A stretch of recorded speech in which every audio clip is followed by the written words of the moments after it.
अस्सलाम वालेकुम students, I hope आप सब ठीक ठाक हैं। मैंने आज के न्यूज़पेपर में से 2 सेंटेंसेस ऐसे निकाले हैं आप लोगों के लिए जो इंग्लिश स्ट्रक्चर को अंडरस्टैंड करने के लिए हमारे पास एक बड़ी प्यारी एग्जांपल्स हैं। तो चलें स्टार्ट करते हैं। जी स्टूडेंट्स, तो आज का आर्टिकल है द हार्डनिंग स्टेट। इसके बारे में हम बाद में बात करेंगे, पहले एक सेंटेंस देखते हैं। यहाँ पर लिखा है packing the next generation of revenues that the state requires urgently to enhance powers of enforcement and audit is a mistake. अब यहाँ पे आपसे पूछा जाएगा कि इस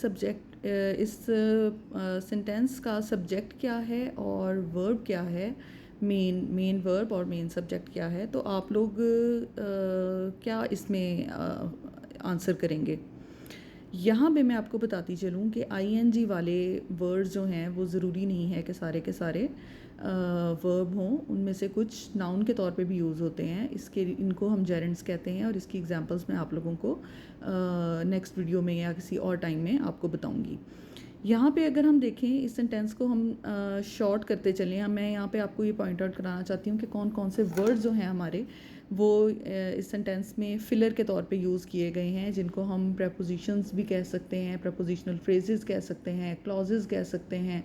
तो हम अगर वो क्लॉजेस और फ्रेजेस अगर एक सेंटेंस में से निकालें तो जो सिंपलेस्ट सेंटेंस हमारे पास रहता है उसको हम एक मेन सेंटेंस कहते हैं और वहाँ से हमारा जो सब्जेक्ट है और वर्ब है वो निकलता है।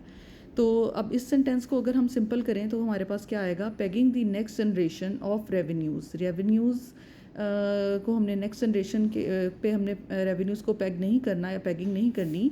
दैट द स्टेट रिक्वायर्स, अब वो रेवेन्यूज़ हैं कि ये क्या चीज़ रिक्वायरमेंट है इसमें, ना पैगिंग रिक्वायरमेंट है ना जनरेशन रिक्वायरमेंट है। दैट से एग्जैक्ट पहले क्या वर्ड है, रेवेन्यूज़। तो revenues that the state requires urgently to enhanced powers of enforcement and audit. ठीक है, तो इज़ अ मिस्टेक। अब हम यहाँ से निकालते हैं क्या क्या वर्ड्स हम निकाल सकते हैं और फिर भी हमारा सेंटेंस कंप्लीट रहेगा। वो कौन कौन से वर्ड्स होंगे।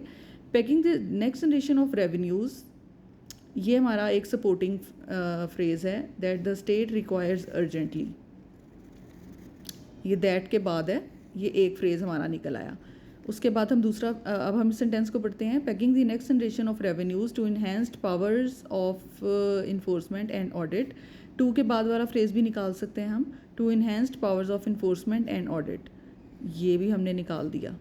अब हमारे पास क्या बचा, paging the next generation of revenues is a mistake. अब इसमें से भी हम निकाल सकते हैं कुछ ना कुछ। क्या निकालेंगे, पैगिंग क्या चीज़, the next generation of revenues of देखें एक हमारे पास प्रपोजिशनल फ्रेज आ गया ये वाला ऑफ रेवेन्यूज़, ये भी निकाल देते हैं। Paging the next generation is a mistake.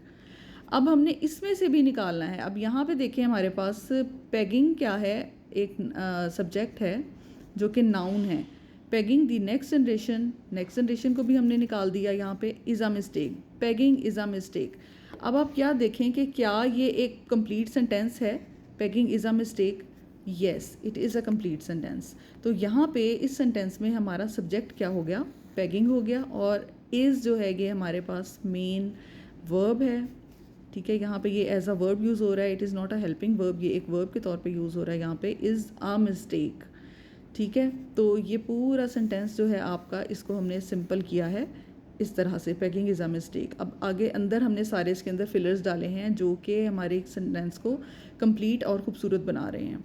ठीक है, हम इसको अगर हम ने इसको एक्सप्लेन करना हो इस सेंटेंस को, तो हम इसको मुख्तलिफ तरीक़ों से एक्सप्लेन कर सकते हैं। हम ये कर सकते हैं कि the next generation is being packed of the revenues, full stop.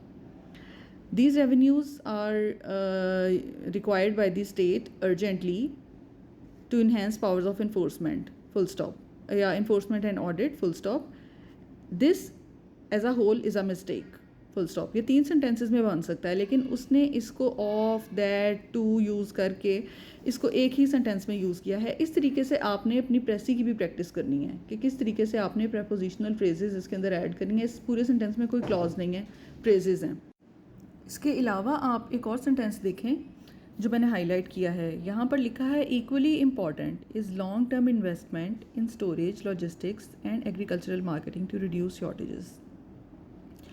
अब नॉर्मली अगर हमने इस तरह का सेंटेंस लिखना होता है तो हम ये जस्ट यहाँ से स्टार्ट करते हैं, to reduce shortages comma long term investment in shortages logistics and agricultural marketing is equally important.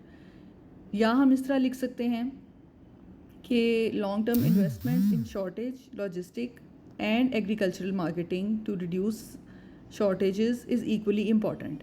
लेकिन इस बंदे ने इक्वली इम्पॉर्टेंट से स्टार्ट किया है, यानी कि सब्जेक्ट उसने इक्वली इम्पॉर्टेंट को बनाया है। अब यूँ भी आप अपने सब्जेक्ट्स को मोल्ड कर सकते हैं अपनी प्रेजेंटेशन को बेहतर करने के लिए। अब डेफिनेटली जो ये वाले सेंटेंस रीड करेगा उसको पता चलेगा रीडर को कि ये बंदा जो है वो पुख्ता अंग्रेज़ी जानता है और उसने बहुत अच्छे तरीके से इसकी स्ट्रक्चरिंग की है सेंटेंस की।